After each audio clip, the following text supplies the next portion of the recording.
네, 안녕하세요. 한 주간도 평안하셨습니까? 오늘도 수요 성경 공부, 성경 총론 제12강, 출애굽기 19장 1절에서 22장 15절까지 말씀을 가지고 공부하도록 하겠습니다.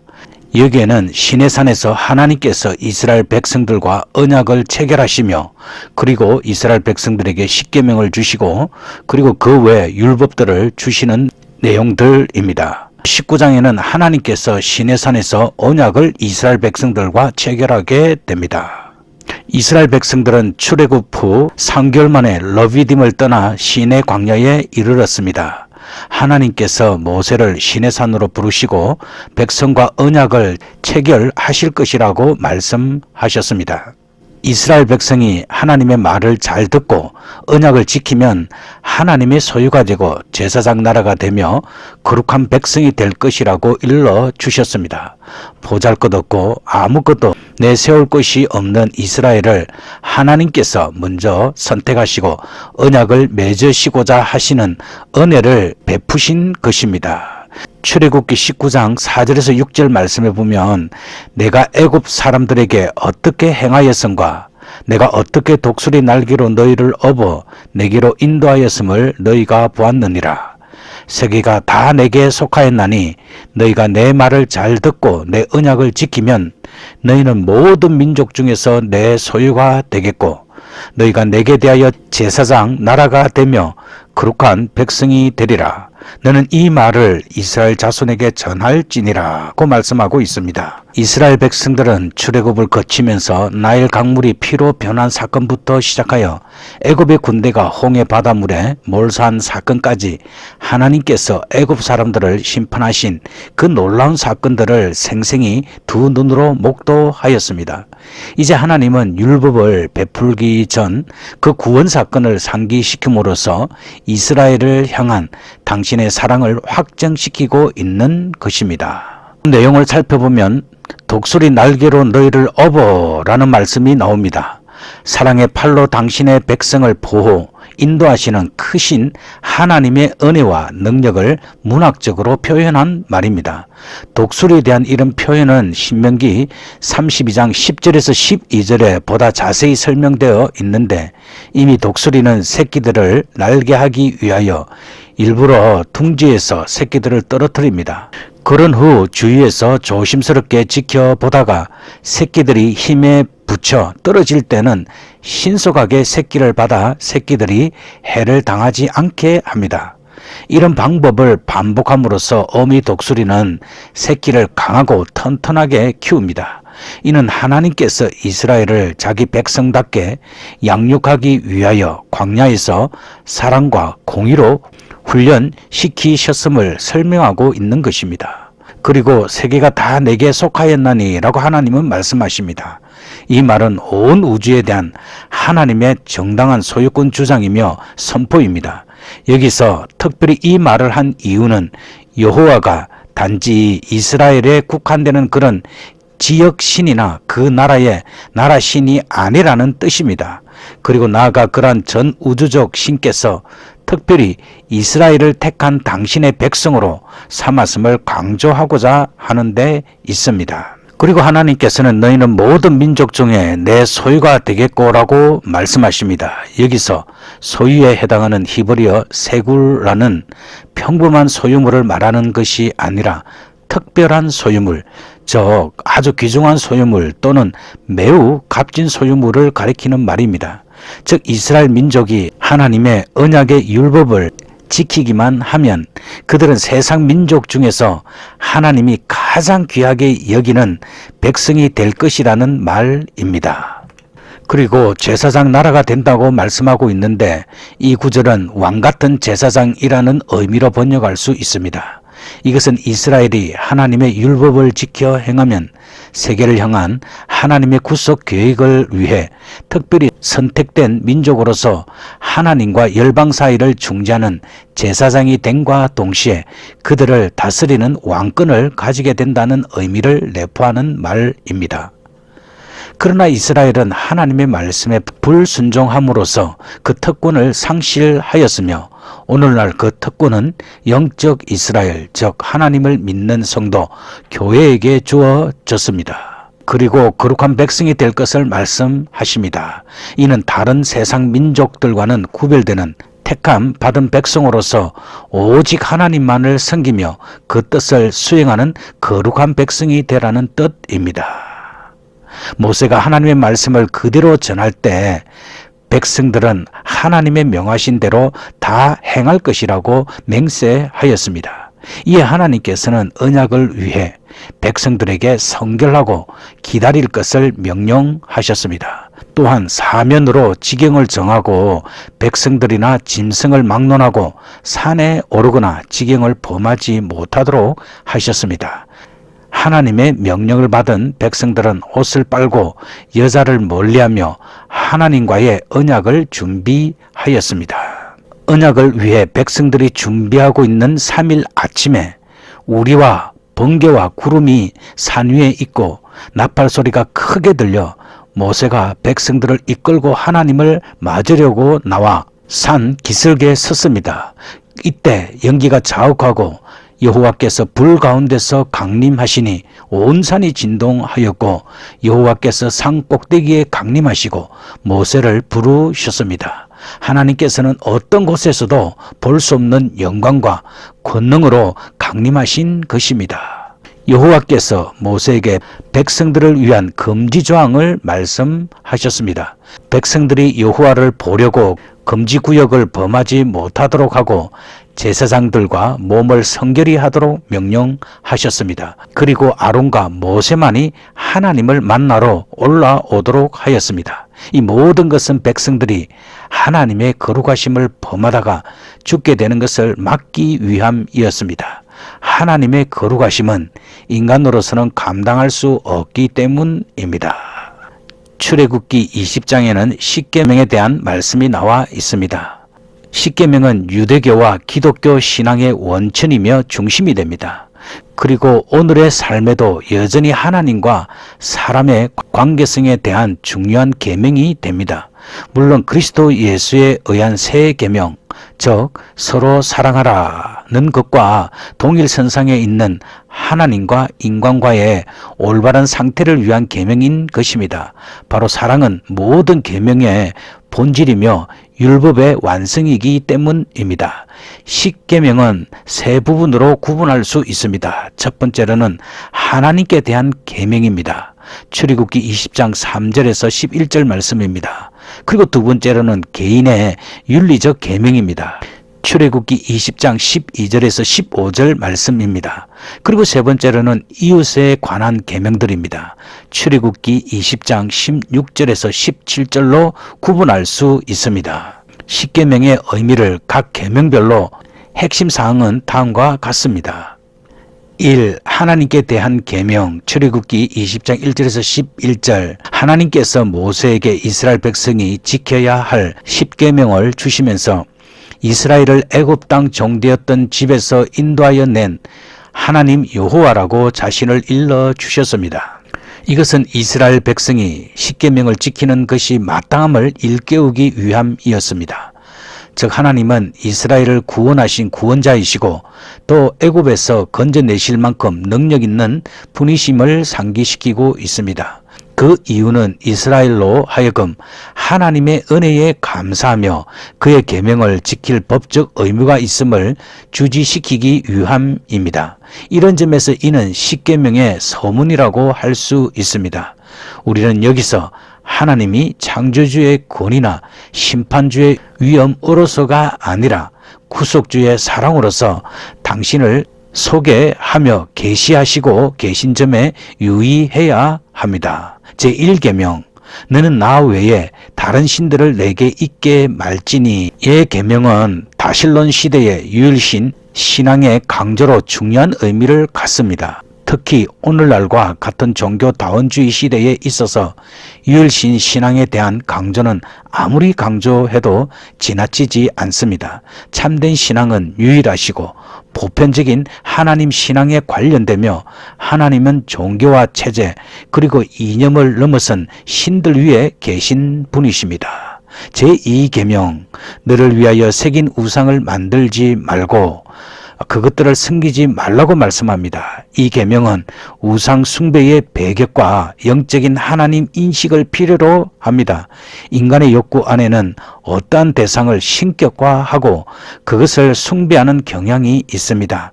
하나님은 이를 배격하기 위해 시각적 현실체로 우상을 부정합니다. 우상을 만든다는 것은 하나님을 우상과 동일하게 만드는 것입니다. 이것은 하나님을 피조물로 전락시키는 무서운 결과이며 또 하나님을 하나님으로 인정하지 않으려는 죄악의 발상입니다. 제3계명, 너는 너의 하나님 여호와의 이름을 망령되이 일컬지 말라입니다. 이 계명은 하나님 앞에서의 거짓된 행위나 위선적 행동은 하나님의 거룩하심을 훼손하는 행위이므로 삼가해야 함을 뜻합니다. 이 말씀은 예배 의식과 긴밀한 관계가 있는 것으로 하나님의 이름을 헛되이 또는 의미 없이 불러서는 안 됨을 교훈하고 있습니다. 이것은 곧 하나님을 가볍게 생각하는 인간의 교만한 마음이 내포되어 있기 때문입니다. 하나님은 우리의 생명의 주인이십니다. 그러므로 하나님의 이름을 생각하고 부를 때는 곧 내 생명과 온 마음을 다해 나의 가장 깊숙한 곳에서부터 하나님을 경외하며 예배하여야 하는 것입니다. 제4계명, 안식일을 기억하여 거룩히 지키라고 말씀합니다. 이 계명은 안식일의 성별을 강조함으로써 모든 존재의 휴식을 강조하는 중요한 사항입니다. 이 시간은 재충전을 위한 기회이며 그리스도인들에게는 새로운 교육의 시간입니다. 안식일은 창조 사역에서부터 구별된 날입니다. 하나님께서 마지막 날에 안식하셨다는 것은 하나님의 사역의 최후 상태가 곧 복된 안식인 것을 의미합니다. 이 안식은 또한 언약의 정표이기도 합니다. 그러므로 안식일을 지킬 때 비로소 하나님의 축복을 체험하게 됩니다. 구약에서는 안식일은 바라봄으로 장차올 영원한 안식일을 기다렸지만 신약에서는 주일을 지킴으로 이미 하나님의 영원한 안식, 즉 천국에 속하여 있음을 미리 체험하고 나머지 6일간을 살아가는 것입니다. 그리고 안식년과 안식일 규례에 대해서 살펴보도록 하겠습니다. 안식년은 6년 동안 파종하여 소산을 거두던 땅을 제7년이 되면 갈지 않고 그대로 묵혀두는 제도를 말합니다. 이것은 포도원과 감람원 등 과수원에도 적용이 됩니다. 이 제도의 제정 이유는 이스라엘 백성 중에서 가난한 자들이 안식년을 맞은 1년 동안에 그 땅을 사용하도록 하며 나아가 인간이 먹다 남은 것은 덜 짐승들이 먹도록 하기 위한 것입니다. 안식일은 일주일 중에 제7일이 되는 날에 쉬는 제도입니다. 6일 동안에는 일을 열심히 하고 제7일이 되면 이스라엘에 속한 모든 사람과 모든 가축이 쉼을 얻게 되는 것입니다. 이것은 하나님께서 창조 사역을 마치시고 제7일에는 안식하신 의미와 동일한 맥을 지닙니다. 하나님께서는 이스라엘 백성들에게 이런 모든 일을 삼가 지키고 나아가 다른 신들의 이름은 절대 부르지 말라고 명령하심을 보게 됩니다. 이것은 하나님만이 이스라엘의 주인이심을 강조하는 것입니다. 둘째, 개인의 윤리적 계명 출애굽기 20장 12절에서 15절 제5계명 내 부모를 공경하라는 말씀은 부모에 대한 공경과 가족의 중요성을 강조하는 조항으로서 핵가족화로 붕괴되어가는 가족의 관계성에 중요한 동기를 제공하고 있습니다. 이 말씀은 부모와 자식 간의 깊은 유대관계를 그 근거로 하고 있습니다. 부모를 공경하지 않는 것은 부모와의 관계를 단절하는 행위입니다. 그러나 전 인류는 한 조상 아담에게서 유래했으며 그들은 모든 언약 안에 있습니다. 그러기에 부모와 단절된다는 것은 곧 하나님의 땅에서 끊어짐을 의미하는 것입니다. 그래서 하나님은 내게 준 땅에서라고 못 받고 있습니다. 제6계명은 살인하지 말지니라고 말씀합니다. 이 계명은 이웃의 생명을 해친다는 것은 그 사람의 삶의 권리를 빼앗는 것으로 상대방의 가장 귀한 것을 빼앗는 것입니다. 이것은 곧 이웃과의 관계가 단절됨을 의미하기도 합니다. 그러므로 살인을 하지 않는 것이야말로 이웃 간의 가장 귀한 원리인 것입니다. 제7계명은 간음하지 말지니라고 말씀합니다. 이 계명은 결혼의 신성함을 중시하며 일부 일처제의 현실을 긍정하고 간음을 금하는 조항으로서 성도덕이 문란한 오늘날의 사회에서도 반드시 필요한 도덕률입니다. 결혼은 하나님의 창조 질서의 일부분이며 창조 언약의 한 내용입니다. 그러므로 하나님의 창조 질서인 부부간의 관계를 파괴하는 것은 곧 하나님의 언약을 파괴하는 것이 됩니다. 간음이란 이웃의 남편을 빼앗는 것이요 이웃의 아내를 빼앗는 것입니다. 제8계명은 도덕질하지 말지니라고 말씀합니다. 이 계명은 재산권에 대한 사항으로서 타인의 소유권을 침해하는 행위는 심각한 법적, 신앙적 장애를 가져오게 됩니다. 그리스도인들은 힘껏 벌며 힘껏 모으고 힘껏 남을 도우는 삶을 살아야 합니다. 남의 것을 훔치는 것만이 도적질이 아닙니다. 남에게 손해를 끼치면서 자신의 이익을 착복하는 것도 바로 도적질입니다. 셋째, 이웃에 관한 계명 출애굽기 20장 16절에서 17절 제9계명 내 이웃에 대하여 거짓 증거하지 말지니라고 말씀합니다. 거짓 증거는 타인의 명예훼손뿐만 아니라 개인 그리고 여러 관련된 존재에게 막대한 피해를 줄 수도 있는 것입니다. 나아가서 진리를 사랑하는 사람이라면 법정에서나 사회에서 올바른 말을 할 필요성이 있습니다. 이 계명을 어기는 자는 6, 7, 8계명을 모두 어기는 것과 같습니다. 왜냐하면 거짓 증거의 결과는 이웃의 생존권을 위협하여 가정을 파괴하며 이웃에게 손해를 끼치기 때문입니다. 10번째 계명 내 이웃의 집을 탐내지 말지니라고 말씀합니다. 탐심은 모든 죄악의 근원이 됩니다. 탐심은 6계명에서 9계명을 범하는 동기가 됩니다. 악은 그 뿌리에서부터 없어져야 합니다. 예수님의 말씀대로 탐욕 그 자체가 죄를 범하는 것이라는 말씀과 동일한 것으로 예수님의 말씀대로 탐욕 그 자체가 죄를 범한 것이라는 말씀과 동일한 것으로 내적인 동기가 부당할 때 현실적인 불의가 생겨날 수 있습니다. 죄는 잉태되며 성장할 가능성이 항상 크기 때문입니다. 이상과 같이 10계명을 선포할 때 백성들은 우레와 번개와 나팔 소리와 산의 연기를 보고 나서 떨고 있었습니다. 이런 현상, 즉 하나님의 신현 현상, 즉 하나님의 나타남 현상은 백성들로 하여금 하나님을 경외하도록 하는 목적에 있습니다. 이것은 곧 하나님의 계명을 이스라엘 백성들은 전폭적으로 순종하도록 하는 하나님의 의도입니다. 즉 계명의 내용적 핵심은 하나님 사랑과 이웃 사랑이 있지만 그 계명을 주신 근본 의도는 인간에게 하나님의 참 뜻을 보임으로 인간이 하나님 앞에 겸손히 순종하도록 하기 위함입니다. 그리고 율법들 즉 시민법이 출애굽기 21장 1절에서 22장 15절까지 말씀에서 나와 있습니다. 이 시민법에는 이스라엘 백성들 중에 노예가 되는 경우를 말씀하고 있는데 이스라엘 백성들이 같은 동족에게 노예가 되는 경우로는 첫 번째 빚을 갚지 못했을 때와 두 번째는 도둑질한 것을 배상할 능력이 없을 때 등입니다. 그렇지만 이 경우 그는 종이 아닌 고용된 노동자로서의 대우를 받을 수 있었고 6년이 지난 뒤에는 자유를 얻을 수 있었습니다. 그러나 이방인의 종의 경우는 이와 달랐는데 그는 주인의 영구한 소유가 되어 후손에게까지 상속될 수 있었습니다. 먼저 남종에 관한 규례를 살펴보도록 하겠습니다.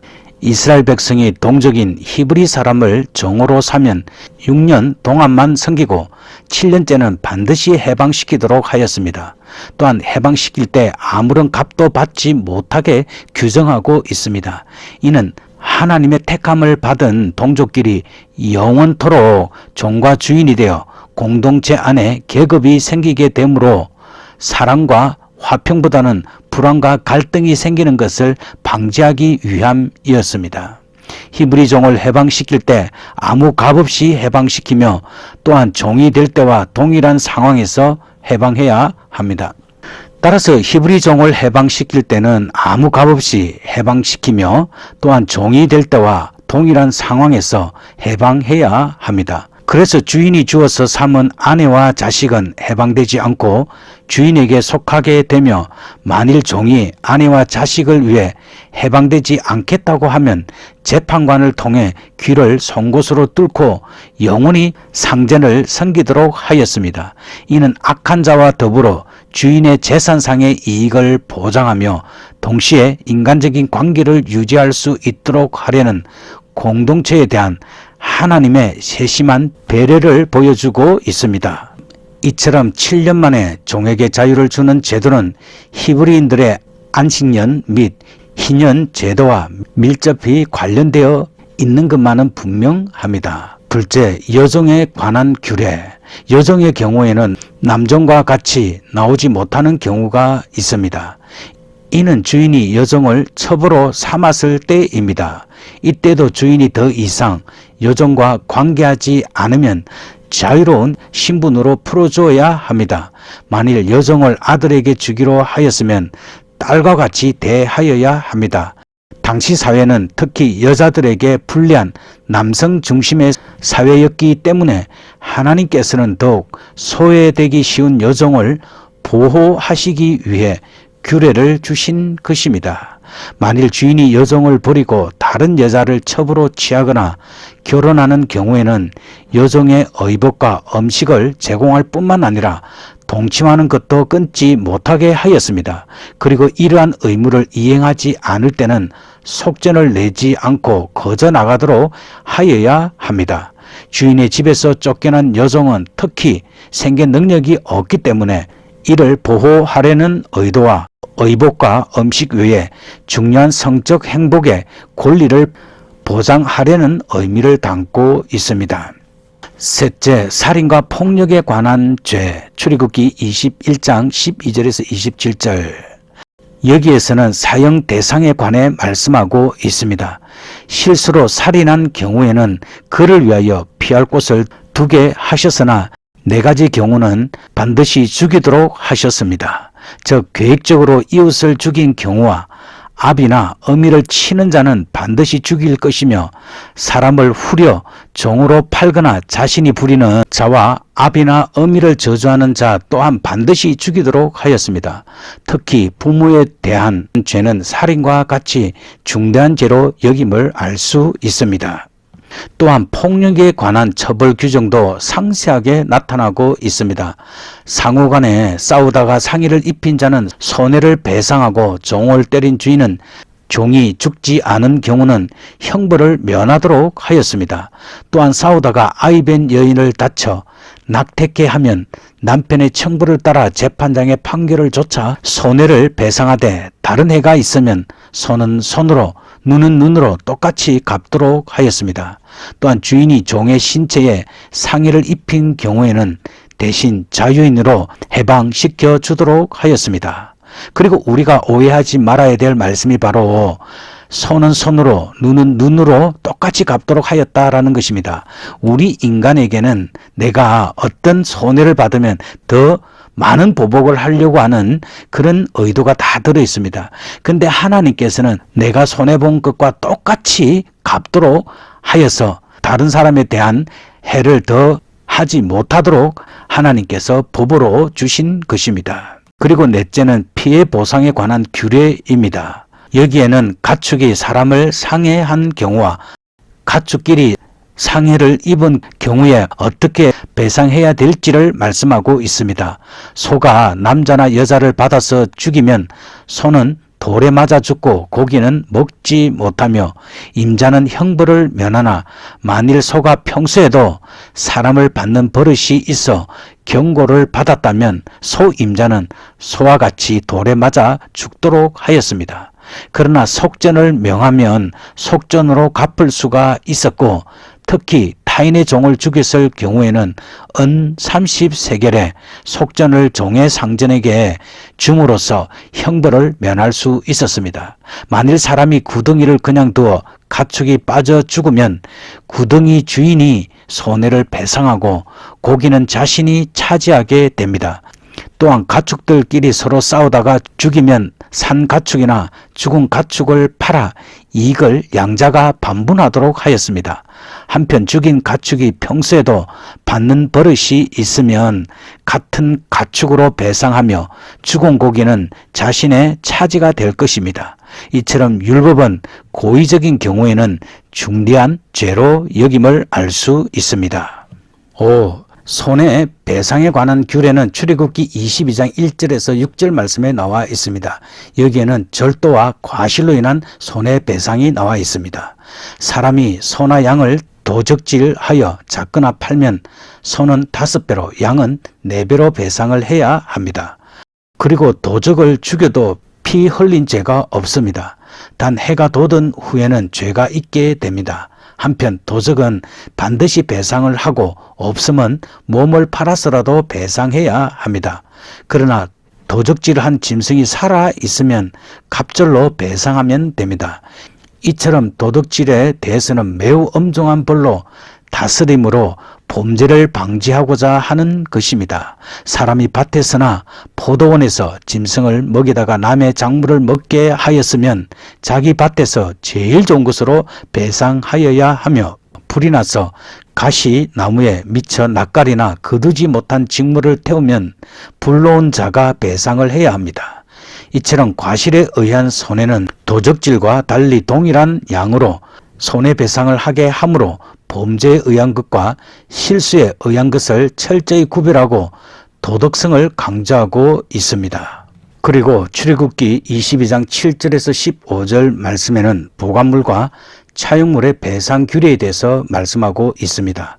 이웃 사람이 맡긴 물품을 지키다가 집에서 도적을 만났을 때 도적이 잡히지 않으면 재판장에 가서 자신이 훔치지 않았음을 조사받음으로써 책임을 면제하게 됩니다. 또한 타인이 가진 물품이 자기 것이라고 주장할 때는 재판을 통해 패소한 사람이 배로 갖게 됩니다. 한편 이웃이 맡긴 가축이 죽거나 도둑당하면 맡은 사람은 자기의 결백을 맹세하고 상대는 이를 믿음으로 책임을 면제받게 됩니다. 이와 같은 규례를 통하여 이웃끼리 서로 의심하여 갈등이 생기는 것을 미연에 방지하고 있습니다. 또한 만일 이웃에게 빌어 온 것이 임자가 없을 때 상하거나 죽으면 반드시 손해배상을 해야 합니다. 그러나 임자가 함께 있을 때에 상하거나 죽으면 배상하지 않아도 되며 세를 내어 온 것도 배상하지 않아도 됩니다. 이와 같이 하나님의 규례는 약한 자를 보호하는 동시에 정당한 소유에 대한 권리를 보호하는 최고로 공정한 법임을 알 수 있습니다. 네, 오늘도 성경 공부하느라 수고 많이 하셨습니다. 이제 기도하도록 하겠습니다. 사랑의 하나님, 오늘 말씀을 통하여서 하나님께서 이스라엘 백성들을 애굽 땅에서 건져 주시고 그들을 제사장 나라로 하나님의 백성으로 만들기 위해서 이스라엘 백성들을 먼저 성결케 하고 그들과 언약을 맺으셨습니다. 언약을 맺은 백성들에게 하나님께서 영원히 제사장 나라가 되며 하나님께서 지켜주실 것을 말씀하셨습니다. 저희들도 예수 그리스도를 통하여 하나님의 언약의 백성이 되었습니다. 우리가 믿음을 가지고 하나님 앞에 신실하게 살아갈 때 하나님께서 우리를 지켜주시고 선한 길로 인도해 주시고 날마다 하나님의 은혜 가운데 영광 돌릴 수 있는 복된 삶을 살아갈 수 있도록 주님께서 도와주시옵소서. 하나님 아버지, 특별히 이스라엘 백성들에게 십계명을 주셨습니다.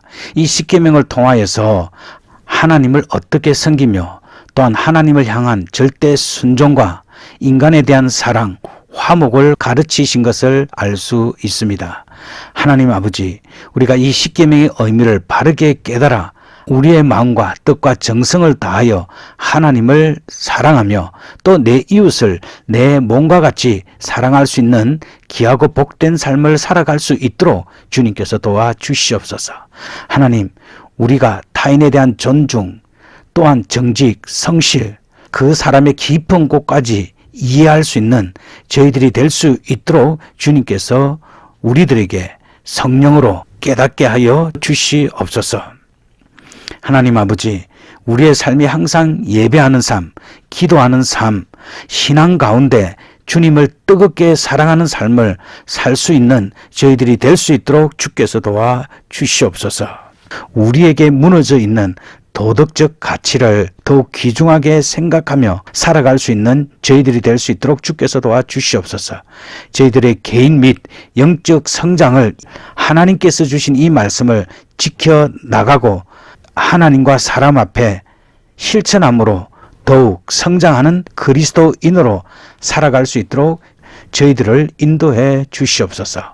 감사드리며 예수님의 귀하신 이름으로 기도드립니다. 아멘. 네, 오늘도 성경 공부하느라 수고 많이 하셨습니다. 편안한 오후 시간 되시고요. 또 다음 주에 뵙도록 하겠습니다. 샬롬.